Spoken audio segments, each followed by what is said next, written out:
ரகசிய குறியீடு என்னாச்சு? அதையும் மீறி எப்படி ரயில் வந்தது? பள்ளி வேன் மீது ரயில் மோதியது குறித்த திடுக்கிடும் தகவல். எப்போது வாகனங்களின் பெருக்கமும் போக்குவரத்தும் அதிகரித்ததோ அப்போதே விபத்துக்களின் எண்ணிக்கையும் உயிர்களின் பலியும் பெருகிவிட்டது. என்னதான் போக்குவரத்து விதிமுறைகள் இருந்தாலும், வாகன ஓட்டிகளை கட்டுப்படுத்தினாலும், வாகன விபத்துகள் என்பது தினசரி நிகழ்வாக அடிக்கடி நடந்து நெஞ்சத்தை பதற வைக்கிறது.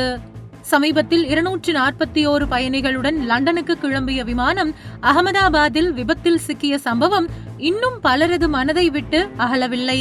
அதற்குள் மற்றொரு துயர சம்பவம் 2 தினங்களுக்கு முன்பு கடலூரில் நடந்து 3 பிஞ்சுகளின் உயிர்களை பலிவாங்கிவிட்டது. கடலூர் அருகே செம்மங்குப்பத்தில் நேற்று முன்தினம் காலை ரயில் தண்டவாளத்தை கடக்க முயன்ற தனியார் பள்ளி வேன் மீது ரயில் மோதியது. கனப்பொழுதில் தண்டவாளத்தை கடந்த பள்ளி வேன் மீது ரயில் மோதிய வேகத்தில் வேன் தூக்கி வீசப்பட்டது. இந்த விபத்தில் ஒரு மாணவி, 2 மாணவர்கள் என 3 பேர் அதே இடத்தில் பரிதாபமாக உயிரிழந்தனர். இதில் கேட் கீப்பர் என்ன தவறு செய்தார் என்பது குறித்து தகவல் இப்போது வெளியாகியுள்ளது. ரயில்கள் கடந்து செல்லும் கேட் பகுதிகளில் இன்டர்லாக் முறை இருக்கும். செம்மங்குப்பம் பகுதியில் நான் இன்டர்லாக் முறைதான் இருக்கின்றது. இங்கு கேட்டில் 11 முதல் 99க்குள் ரகசிய குறியீட்டு எண் வழங்குவார்கள். அதை பதிவு செய்யும் கேட் கீப்பர் பிறகு கேட்டை மூடிவிட்டு ரகசிய குறியீட்டு எண் வழங்குவார். இதுதான் நடைமுறை. ஆனால் விபத்து நடந்த அன்று நடந்தது என்ன என்பது இப்போது வெளிச்சத்திற்கு வந்திருக்கின்றது. கடலூர் அருகே செம்மங்குப்பத்தில் கடந்த 2 நாட்களுக்கு முன்பு காலையில் பள்ளி செல்ல வேண்டிய தனியார் வேன் ஒன்று ரயில் வரும் நேரத்தில் தண்டவாளத்தை கடக்க முயன்றது. அப்போது எதிர்பாராத விதமாக தனியார் பள்ளி வேன் மீது வேகமாக வந்த ரயில் மோதியது. இதில் ஒரு மாணவி உட்பட 3 மாணவர்கள் பலியானார்கள். தமிழகம் முழுவதும் பெரும் அதிர்வலையை ஏற்படுத்திய விபத்துக்கு கேட் கீப்பர் செய்த தவறுதான் காரணம் என்று சொல்லப்படுகின்றது. கடலூர் முதுநகர் அடுத்த கேப்பர் குவாரி ரயில் நிலையத்திற்கும் ஆலம்பாக்கம் ரயில் நிலையத்திற்கும் இடையே சிக்னல் இல்லாத நான் இன்டர்லாக் முறைதான் உள்ளது. செம்மங்குப்பம் ரயில்வே கேட்டில் கேட் கீப்பர் மட்டும்தான் பணியில் இருக்கிறார். இந்த ரயில்வே தண்டவாளத்தை தனியார் பள்ளி வேன் கடந்த போதுதான் விபத்து நடந்திருக்கின்றது.